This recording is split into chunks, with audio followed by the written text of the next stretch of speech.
မအောင်မြင်ခြင်းတဲ့သူဘယ်သူရှိမလဲမသိနော်အောင်မြင်မှုဆိုတာကျွန်တော်တို့လူငယ်တွေအယမ်းမဲ့မော်တဲ့အရာပါဒါပေမဲ့တစ်ခါတလေမှ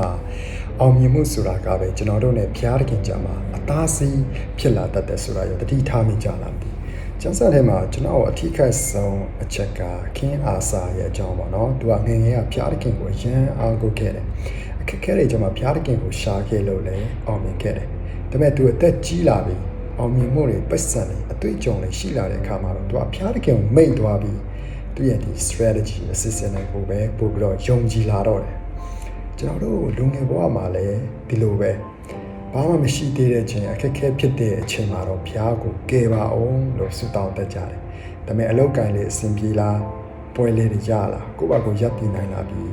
ဆိုရင်ငါအရေးချင်းကြောင့်ငါဖြစ်တာဆိုတဲ့ ego ဝင်လာတတ်တယ်ဖျားတခင်အစီမှာအဖြေမရှာတော့ပဲကိုယ့်ရဲ့ဒီ network အဆက်တွေတွေပတ်စံတွေနဲ့ပဲပြဿနာကိုဖြေရှင်းဖို့ကြိုးစားလာကြတယ်တကယ်တော့ဒီမှာအဓိက message ကဖျားတခင်စီစက္ကအနံနဲ့အကျွမ်းမဲ့ကိုစားတယ်ဆိုတာဖျားတခင်ပေးမဲ့ဒီအကောင်းဆုံးအရာတွေကို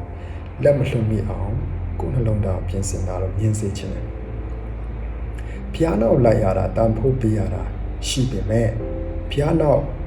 မလိုက်ပဲနေပြီလို့လက်လွတ်လိုက်ရတဲ့ကောင်းကြီးတွေကပိုပြီးတော့ကြီးမားပါတယ်เนาะပြီးတော့ကျွန်တော်တို့ရဲ့နှလုံးသားကိုဘယ်လိုပြန်ဆန်းစစ်ကြမလဲပြဿနာတက်လို့ရှင်အရင်ဆုံးဘာကိုပြင်မြင်လဲကိုယ့်ဘာကိုမေးကြည့်ရအောင်ကိုကေလားပန်အကောင့်လားတမမဟုတ်ဖျားခင်လားပေါ့เนาะဆိုတော့လက်ရှိကျွန်တော်တို့ဘဝမှာရရှိနေတဲ့အောင်မြင်မှုတွေ relationship တွေကိုယ့်ရဲ့စီးပွားရေးပါညာတွေဒီအရာတွေမရှိတော့ရင်ရောမင်းပြောနိုင်သေးလားတယောက်ယောက်က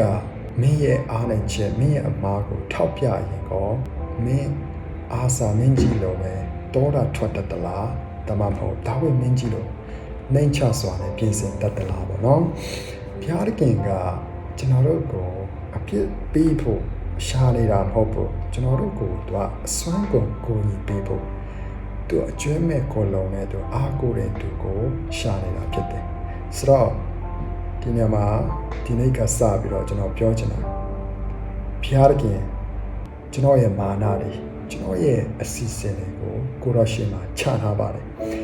ကျွန်တော်နှလုံးသားကိုကိုရောပိုင်းတဲ့နှလုံးသားအဖြစ်ပြောင်းပြီးပါလို့ဒီလိုစစ်တောင်းနေဘဝကိုပြန်သစ္စာကြရအောင်ကျွန်တော်ခွန်အားပေးခြင်းပါတယ်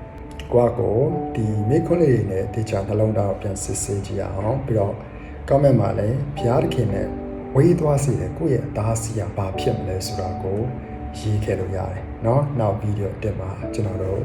ပြန်တွေ့ကြမယ်God bless you